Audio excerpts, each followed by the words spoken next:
And now, it is my great pleasure to introduce today's speaker, Brandeis University professor Anita Hill.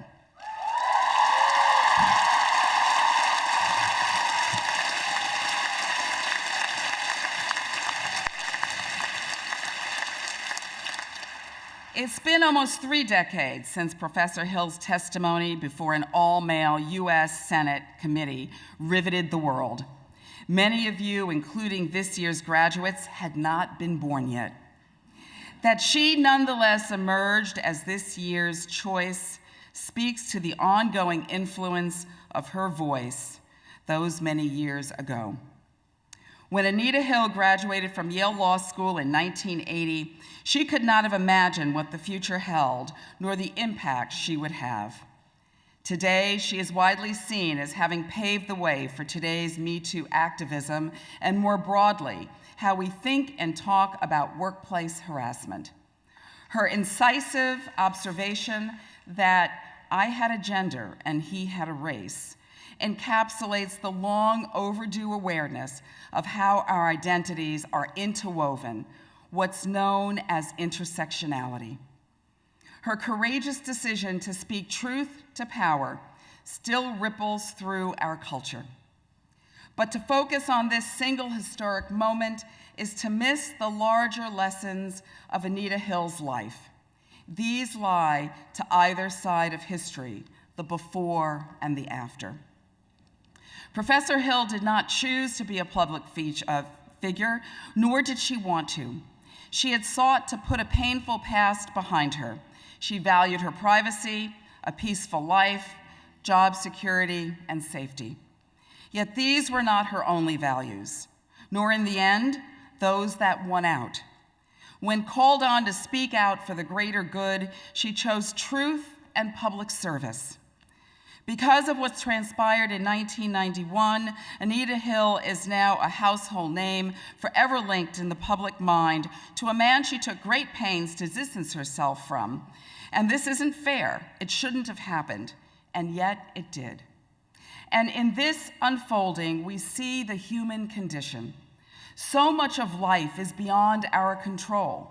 Things happen to us that should not have happened. Faced with this reality, what will we do? Will we stay locked in the past, or do we find a way to thrive, to construct a meaningful life from what we are given? This is the choice Anita Hill made, and her life is a testament to the power of this perspective. When ongoing harassment made her job at the EEOC untenable, she made a transition to academia where her life and career has flourished. In 1989, she became the first tenured Black professor at the University of Oklahoma's College of Law.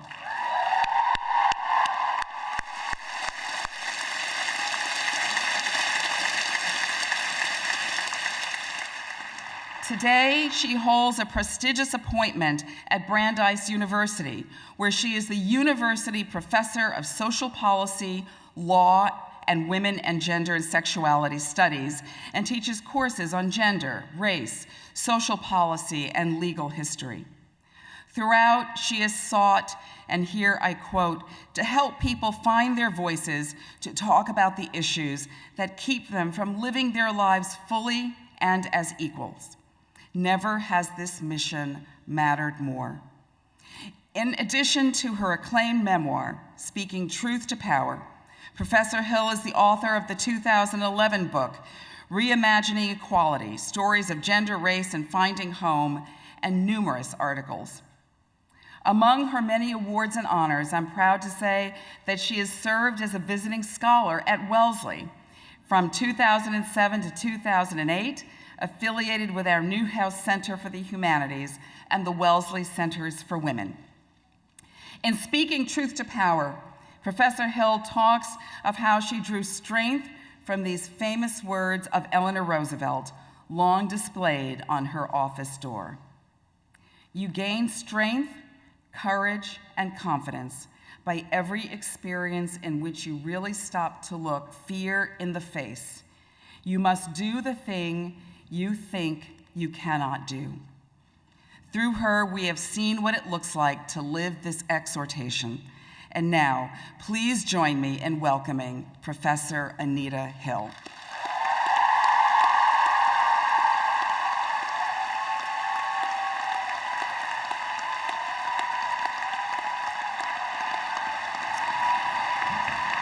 Good afternoon.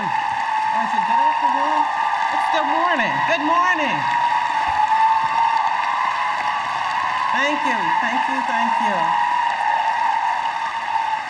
So, of course, I want to thank President Johnson for that generous introduction, but I also want to thank her for her leadership here at Wellesley and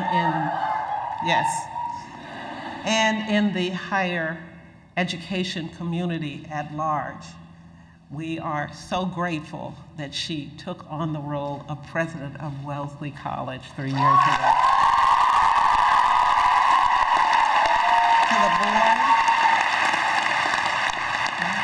To the board of trustees, Provost Shannon, faculty and staff who made this commencement ceremony possible, thank you.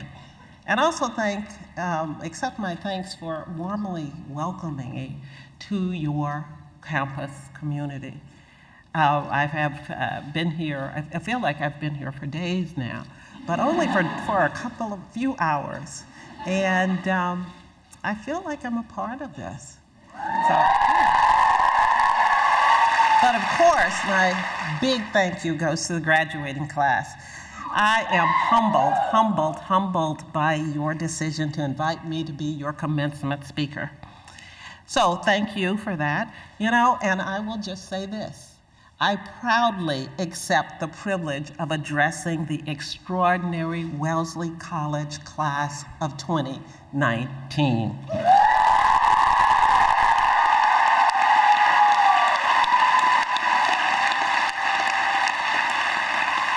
Now, this is truly the best day on any academic institution's calendar. Is it not? Graduation day? Now, it comes with a lot of ceremony and celebration, but that's not really why it's so special, and I'll get to that sooner.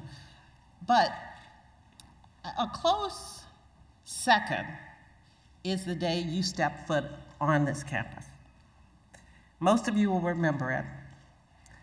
But you'll remember perhaps more all of the things that transpired while you were here. Since arriving, you've eagerly approached the opportunity to learn, to grow, to challenge your own way of thinking and engage with others as they challenge theirs. You have proven that you are up to the expectations placed upon you when you got your admissions letter. In short, you've graduated. But there's more to it than that. Many of you came to this campus looking for an inclusive community where you could be your authentic selves. You were looking to find your voice, and you have found both a place where you can be yourself and exercise your voice. You have learned to live and learn, and you've also learned to lead. When struggles have tested your resolve, you reached out and you found the resources you need, or maybe they found you. Maybe you even had to explain to some people exactly what you needed to be your true self here on campus. Either way, you overcame the obstacles that always appear when we are trying to achieve something bigger than ourselves. And of course, there were the personal struggles, and there have been references to them before. Your class speaker was so eloquent about them. Kavi told you about the struggles that you've had, the relationships that have soured or didn't happen at all. Sick parents or grandparents, your own health issues, death, and financial struggles. In facing those, I know that many of you did the wise thing. You sought help when you needed it, or you accepted help when it was offered to you. And sometimes you had to explain exactly what help you needed.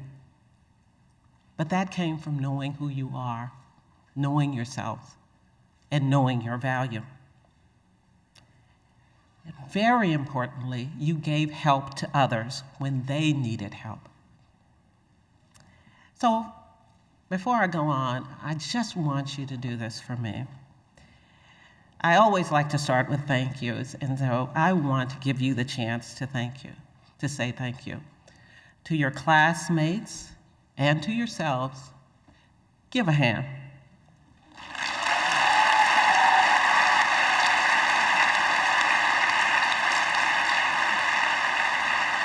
Thank you for being there. And to those people here today, teachers, staff, family, and friends who stood by you, who provided the structures of support that you needed, who listened to your stories when you thought no one would hear, and helped you to continue to believe in yourself so that you could succeed. Also, give a hand.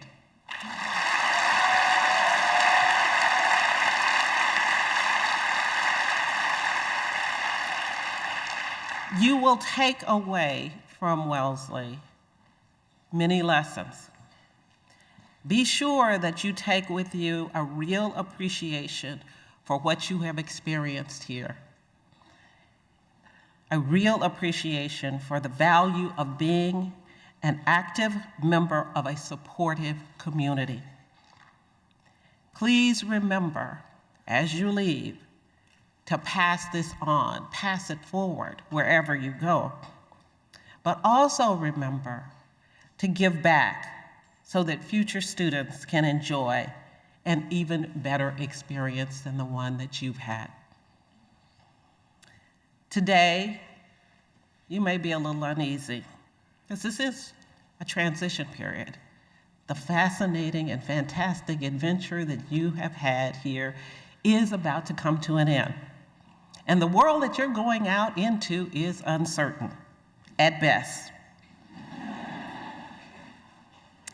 So maybe you're a little or a lot uneasy, leaving the familiar and entering into a world that is exciting and filled with new possibilities, but is also downright scary at times. There are those who would have you believe that the social, economic, and political issues we face are best resolved by pitting individuals and groups against each other. No matter how tempting it becomes, resist that thinking. This may be the most diverse community some of you have ever lived in, but do not let this be the last diverse community you are a part of.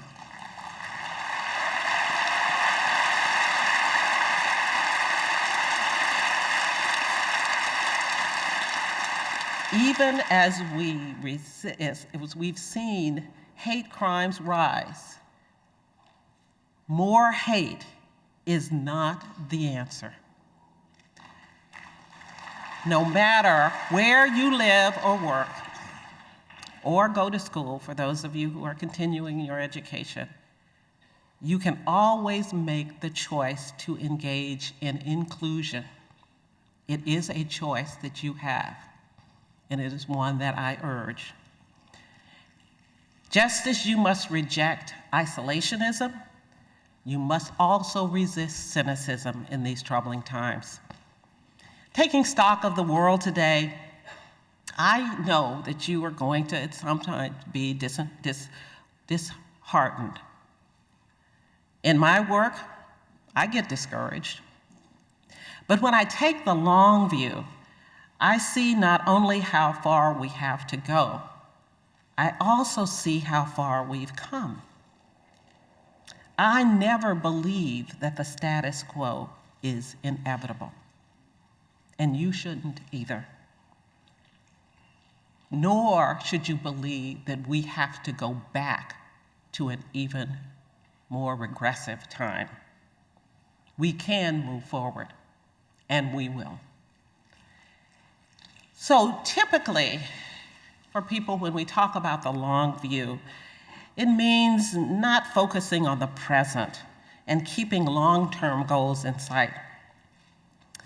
But as I am a descendant of a people who just a few generations before me had no rights, I take a different position. As the first generation in my family to attend college, and some of you are there too, give yourself an applause, give yourself a hand. So I start at a different place than many when I think about the long view. I start by looking back. And I start with today with my maternal grandmother, born in 1874 in rural Texas. And she, by virtue of her race and location, was never offered a public education and never learned to read or write. She had her first child when she was 14 and went on to give birth to 13 other children, 3 of whom died before they reached the age of 4. She had little control over her own body, whether for work or childbearing, and few resources to devote to her children's health. But my grandmother, Ida, had joy and independence. Though married to a church deacon, my grandfather, Henry, and with sister-in-laws who were ministers, she loved to dance. And she did dance. And she boasted about dancing. Perhaps she saw the prospect of a better future for her future, and maybe the dancing was a sign of the joy of what she hoped would come about for them. Perhaps she saw the prospect when no one else did. So even in the midst of desperate times of rank bigotry and little hope for change, my grandmother took the long view. She saw to it that her children, including my mother, born in 1911, went on to school. My mother, who had her first child when she was 16, had me when she was 44. She, like her mother, and even though racism and sexism overshadowed our opportunities, Irma Hill, my mom, scrimped and scraped to give her children their chance to attend college. And while my father was not completely convinced that education was really the way out for his children, he got the picture and went along with her vision. And with her 6th grade education, my mother modeled lifelong learning, and in her own way, taught me how to learn, to live, and to lead. She read throughout her life, mostly the Bible or her Sunday school book, Reader's Digest as well. I don't even know that it exists anymore. But she also read our local newspaper to keep herself informed. And she wrote letters to me regularly during my college years, chronicling farm, church, and family life. And though she passed away years ago, when I read her letters, I hear her voice and the lessons that she was teaching me, perhaps not even knowing, and preparing me for the life that I have today that is so vastly different from hers. But as I read her letters and I think about both her and her mother, I wonder what all my grandmother and mother might have said and done with their lives, about their lives, had they had the language and the liberty to speak. My mother and grandmother inspire me to dig deeply to find the truth, because I know that there are so many voices like theirs yet to be heard. Now, when I was where you are here today, I knew the world wasn't perfect. It wasn't perfect for me. It certainly hadn't been perfect for my mother or my grandmother. But I believed in that moment in 1973 when I started college, and in 1977 when I graduated from college, I believed we were on the verge of monumental change. I believed that the movements of the 60s and 70s would allow us to sprint toward equality for all, that we could end racism and we could end sexism and poverty could be vanquished. I was idealistic, but as a beneficiary of a hard-won battle to make this a more inclusive country in the form of Brown versus the Board of Education, I knew then that change is possible. Well, we still have lots of work to do. And what I once thought was a sprint to equality has turned out not to be so. I no longer even think it is a marathon. I now see it as a relay. And I now see that the baton that will point the way to social justice must be passed from generation to generation.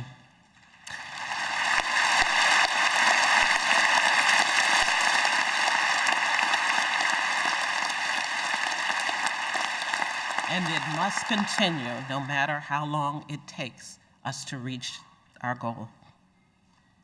As our understanding of what true equality means has expanded, we now know that my parents' generation definition of equality and the tactics that worked in the 20th century must evolve to address the challenges of the 21st century.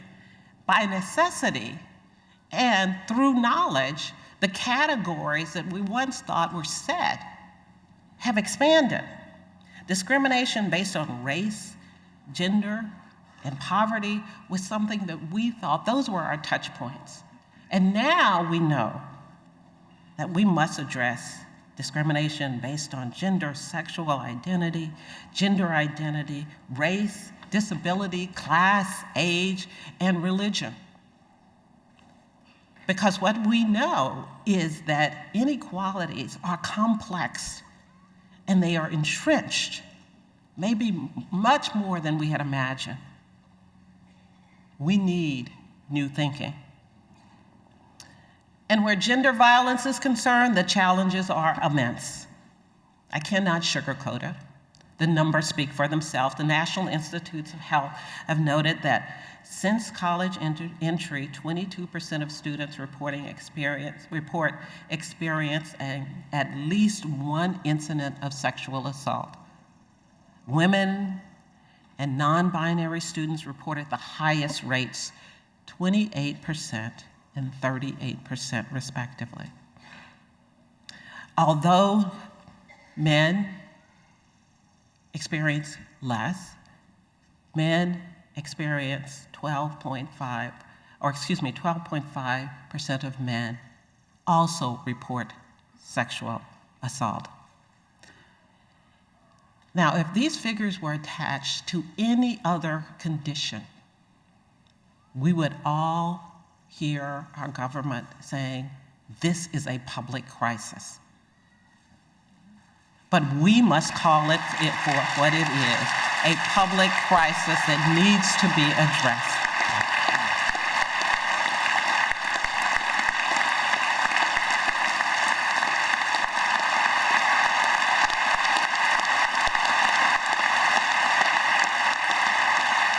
And unfortunately, sexual harassment, abuse, and assault do not end with college days.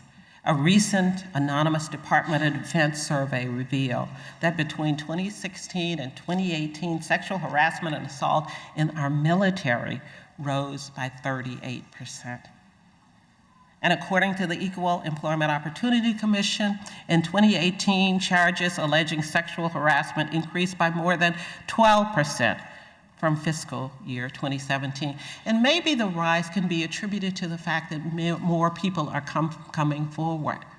But what we also know is that sexual assault, sexual harassment are underreported. So really, we do not know exactly how many people are being affected by this kind of conduct. And yet, there are those who would have us believe that the stories and statistics showing the prevalence of sexual misconduct are a hoax. They prefer to believe in their own myths, often misogynist, about the behavior. And despite the evidence, sexual misconduct deniers have friends in high places.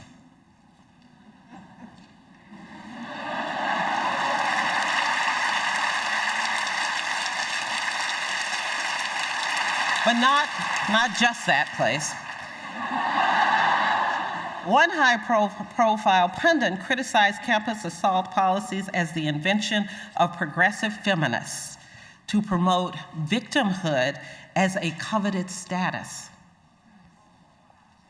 And deniers and enablers, we know from the news, include boards, corporate leaders, and attorneys who engage in symbolic compliance and refuse to reform the cultures and structures that support sexual harassment, abuse, and exploitation in their own institutions when they know they exist.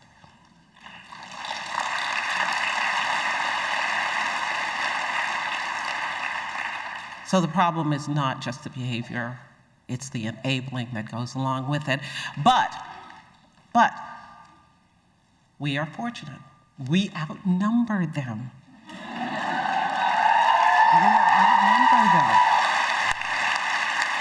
We are louder than they are. Are we? And we are ready to take them on. Now, it's tempting when you hear denial and you hear misinformation and disinformation to scream at your computers or your newspapers or your television sets. But you probably don't resort to those things. I still do. But here's where we are today, and this is what I want you to remember. We cannot squander the powerful voices of the millions whose individual and collective voices have become known as the Me Too movement. We cannot squander this moment.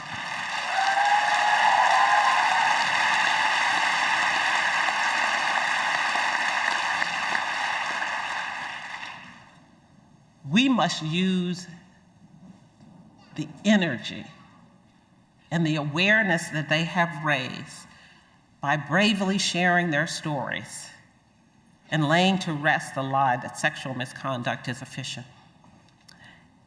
The Me Too movement of 2017 was enabled by social scientists and legal scholars and millennial campus activists, like many of you today.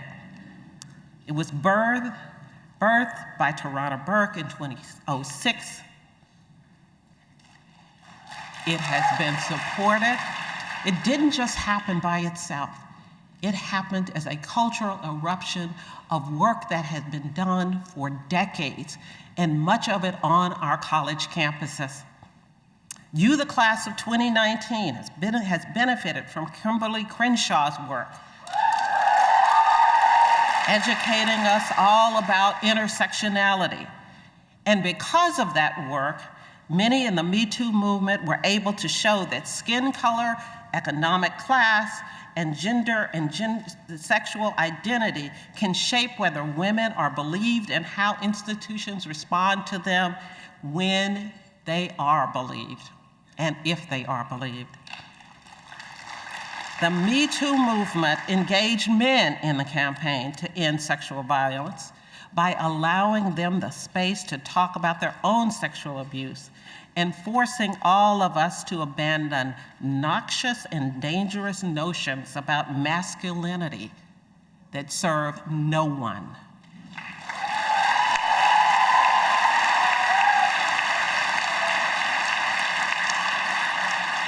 By capturing the language and taking command of a stage that had been hostile to women's voices, the internet,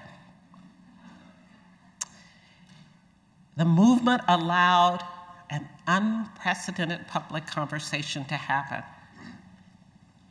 For me, the movement became the bridge to what can become the policies and practice that eradicate gender violence once and for all.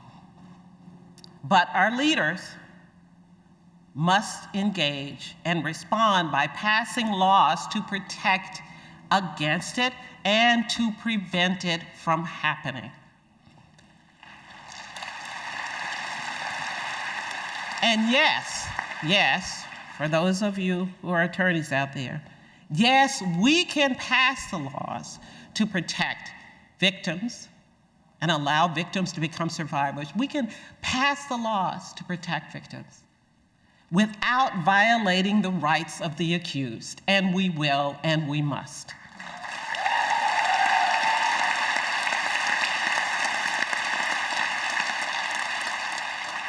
So in passing the baton, I want to talk about you, the class of 2019, and this is where you come in. So the movement to end gender violence is just the start. There must be new movements that tell the truth about our experiences and point the way to solutions in many arenas. There must be a truth in science movement.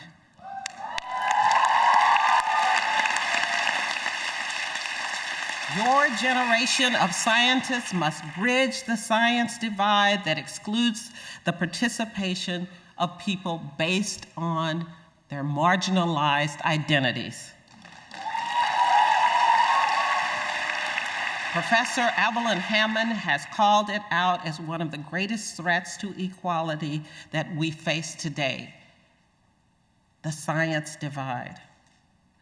And I could not agree more.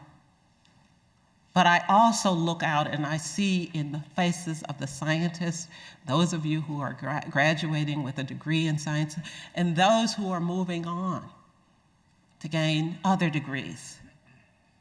I see the ability to take on this challenge and have a movement and lead a movement of your own.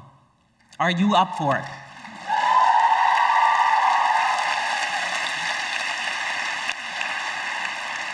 Now, many of you have had the privilege of learning what it means to be a Marxist, feminist, anti-racist, ecological economist in Professor Mathai's classroom. So I know that you are ready to lead the truth in economics movement. Will you be the economist who will develop new ways of modeling and measuring economic contributions across gender diversity? Will you be the economist who will close the gender-race wealth gap? I see you, I see the future, and I see it's possible.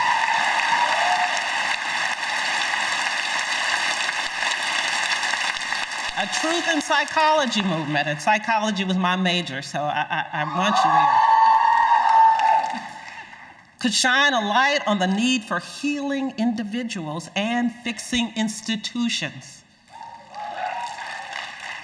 Fixing institutions that perpetuate the harm caused by disparities, and healing individuals who experience them. We have not begun to tap into our understanding of the real price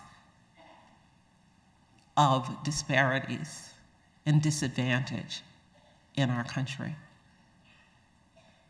And that's where you come in.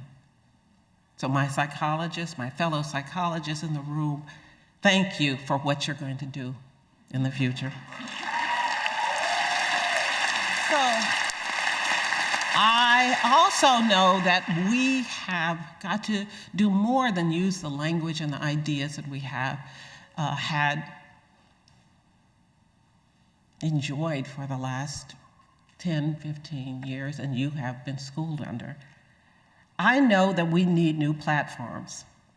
And I know that in this group there are some journalists, there are some computer scientists from your generation who will provide the platforms for sharing the experiences of those individuals who are marginalized, whether in science or economics or psychology or health. And there are political scientists and lawyers who will turn those experiences into legislation, policy, and legal precedents that will reflect the experiences of those routinely ignored or deliberately neglected. That's what we need. Whether it's in economics, science, health, law, or any number of other areas. You have an advantage, class of 2019.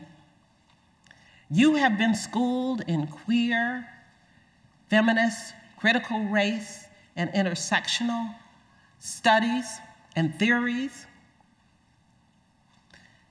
You've had the benefit of Professor Steady in Africana Studies.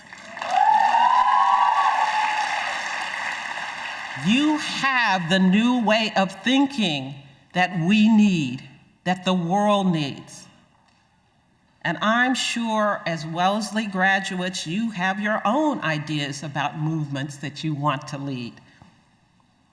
And I am here to support you and as we together bend the arc toward freedom.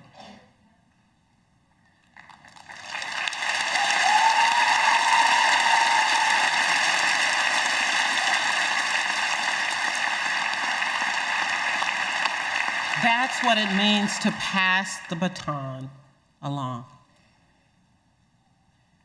And I pass the baton, but I do not leave you.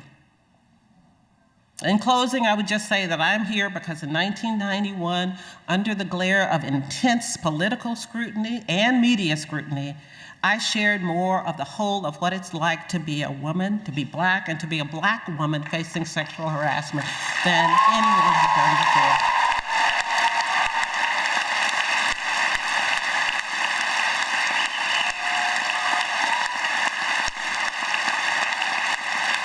Certainly more than my grandmother or mother could share, and more, unfortunately, than women, many women and men and all people of all genders can share today. 28 years later, I have the privilege to speak my mind freely. Having found my voice, my ancestor stories remind me that I must never take it for granted, and I must never abuse it. Today, when I look to the future, I look to you, and I am reminded by you that I must never, ever give up my voice, and I will not.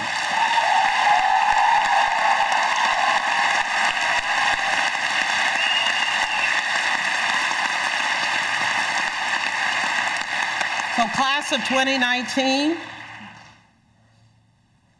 live, learn, and lead.